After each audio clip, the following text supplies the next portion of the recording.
Well, Michael Carroll, with police reform possibly on the horizon,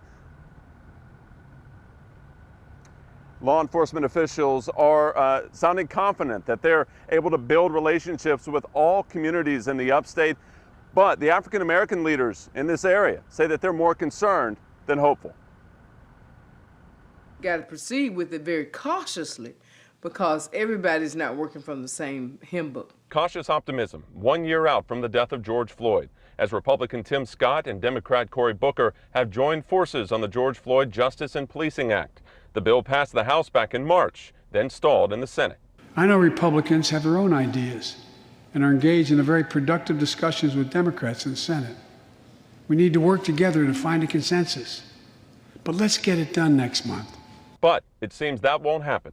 One of the key issues holding things up has been whether to end qualified immunity, which shields officers from lawsuits and civil liability when an incident occurs. Republicans and Democrats do agree, however, on limitations on the use of police chokeholds. I think right now there's more concern than hope. When you pass an open carry gun law, it creates less hope. And with possible police reform on the horizon, Ryan Flood with the Greenville County Sheriff's Office says that they're working the problem from the inside out. We've really created a heavy push in terms of the recruitment here at the agency and trying to really diversify us. We know that our agency should accurately reflect the community that we serve.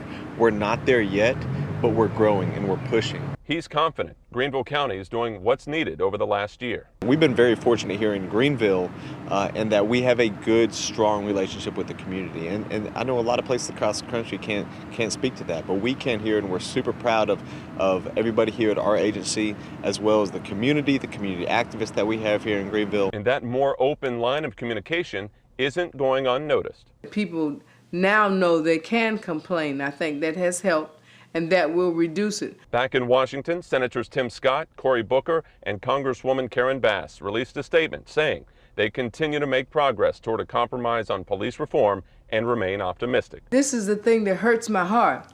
We're talking about how you treat human beings. Who gives a rip if you're a Republican or a Democrat? Now, the Floyd family visited the White House today, and afterward, President Biden had this to say, quote, "I have strongly supported the legislation that passed the House, and I appreciate the good faith efforts from Democrats and Republicans to pass a meaningful bill out of the Senate. It's my hope they will get a bill to my desk quickly," end quote. Now, a reminder, Senator Tim Scott has been pushing for police reform since he was brought into office in 2014 in that special election. So we'll have to wait and see. We're live in Greenville. Patrick Hushin, WYFF News 4.